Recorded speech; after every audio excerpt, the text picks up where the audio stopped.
is NDTV, and you are watching NDTV Prime.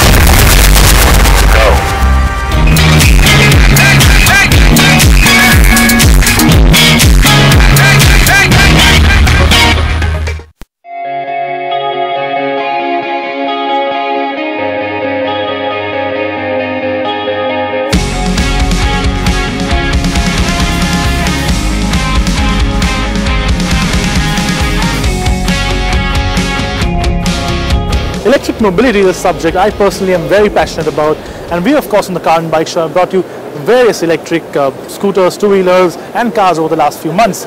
Today we are at Rimac and with Monika Mikac, who is the COO for this fledgling new supercar company and the provider of electric solutions for a really good number of supercar and hypercar manufacturers. So welcome on our stand. Thank you so much for having us.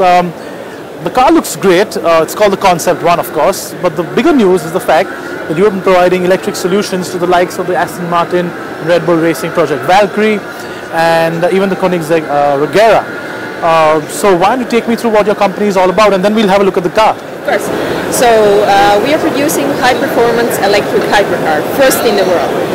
But we are basically a technology company, so we provide our technology and our solutions to various other companies from the industry.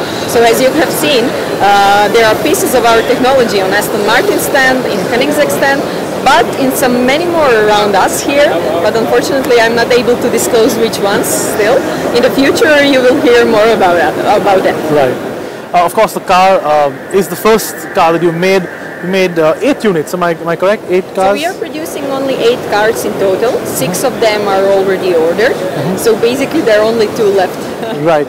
And it does look quite, it looks quite conventional. It doesn't look like an electric car at all from the beginning, from the start of things. Of course, we know it's, in fact, I'll let you take us through the figures. Okay, so first to mention that we all at the company were petrol heads, and we were not creating electric supercar because we wanted to be environmental friendly. Of course, that's a nice side effect, but our idea was that electric propulsion system actually has so much more to offer than gas-powered cars currently in the market. Right. So we have decided to create the supercar of 21st century, something really revolutionary and new. And our founder and CEO had this idea of 4 motors, 2 in the front, 2 in the back, each motor controlling each wheel separately hundreds of times per second. So basically you can brake with 1 wheel while accelerating with 3 others and change that in another millisecond completely the opposite. And of course we wanted to have like enormous power, so 1224 horsepower for electric supercar. And you don't have anything like that on the market currently, so we were the first ones to push the limit and to develop technology for that supercar. And what is unique, that we developed the whole technology in-house. So you could say that 80% of the car is developed and produced in-house in our factory in Croatia. And that's really unique because usually in the automotive industry they buy various components from different suppliers, put it together, while with us we do everything in-house for the supercar. Right. Of course, you mentioned over 1200 horsepower. I've been reading the figures and it's quite outstanding. 0 to 100 under 2.3 seconds, I think, and 0 to 200 kilometers per hour in 6.4, is it? 6.3? Yeah, 6.4 like seconds. I don't know. And 0 to 300 is just under 13 seconds, or 14 seconds, which is quite insane.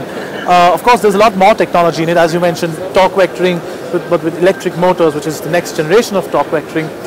You've also mentioned about how you made everything in-house. Are there any challenges that you guys as a small fledgling company have faced, or is it easier for you guys to use 3D printing, use CNC machines because you're a smaller manufacturer to get better stuff out?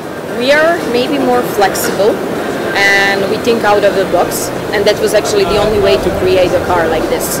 But on the other side we were facing many challenges because we were a small company, especially if you consider about funding of the company at the very first beginnings. We were facing also challenges because we didn't have experience. So we had to gain our own experience and know how to do it. But also on the market you didn't have people before, you know, who developed electric hypercars. So we did everything from scratch, a lot of trial and error, a lot of improvement in the process, and we are proud of our work. Right. Now, your mainstay for the company is, of course, technology. And we've seen the lovely Regera R battery right at this stand there. Oh, right there it is. And of course also give the power pack for the Aston Martin cars. But there is a lot more in terms of mass market electrification that the world needs currently. Of course, electric cars are gaining popularity. Does Rimac intend to stay sort of higher up in the segment, not just as a car manufacturer, but also as a technology provider, or is there other plans of coming down the tree? So with the supercars, we are planning to stay in the really luxury segment, becoming Ferrari of 21st century, but not going into the mass market. While with our components, we are planning to go more mass market, but it won't be for example, Volkswagen Golf, for those kind of cars. It will be more for cars like BMW 7 Series. Okay. So more mass market, but not really. But still luxury oriented. Still luxury oriented, yes. Because our components are specially designed and best at high performance. Right. Now, countries like areas of regions like Western Europe and the US, of course, are more prone to electrification and more prone to getting technology at a quicker rate. But do you see a big potential in a market like China or maybe even India? Because China has, of course, adapted to the electric car really quickly because of regulations. India has not yet.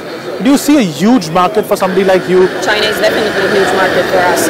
Even now, we already have some clients for China, and it's an important market for us. First, two investors in the company are from China. So definitely, even I think in our next round, probably we will have some Chinese investors. So China is one of the main markets, and I think China first recognized the potential of electric cars. Probably it's because they are so polluted, and they have to think forward and they have to change some things. Right. But what about India as a market? Have you had any thought ever about it? Also, have you had any sort of interest from India about the car in general? Because the supercar market in India and the hypercar market both are sort of growing exponentially. We don't have plans for a supercar in India. Maybe in the future, who knows? I hope maybe someone in Geneva will come from India and buy us the Concept 1. Why not? We would be more than happy. We had some talks with some technical companies from India, but nothing signed. Okay, great. And of course, you also make a lot more than just a supercar and a battery. You make a very, very interesting bicycle that I personally really want to get onto, because I've heard all that it can do, and I've heard from you that it's really quick. So quickly talk us through that project as well. So our high-performance electric bicycle, brake bikes, they can go up to 70 kilometers per hour top speed. They have a range of 120 kilometers without pedaling. They are activated by your fingerprint, so basically you don't need a key to turn the bike on. You just like put your fingerprint and that's it. They have really innovative infotainment system where you can check various information what is going on with your bike. You can check what is the status of each battery cell you have on the bike. What was your last trip? So many information gathered on the bike, and it's something really unique. It can get you in a wheelie, you know, in a second, how much power it has. Right. Thank you so much for having us. I know you're a bit busy at the Geneva Auto Show. We do hope that we get to drive this really soon. It is very exciting because it's something completely new as a technology. So again, thank you for having us, and best of luck. Thank you for visiting, and I hope next time I will see you in Croatia. In Croatia, yes. Thank you so much.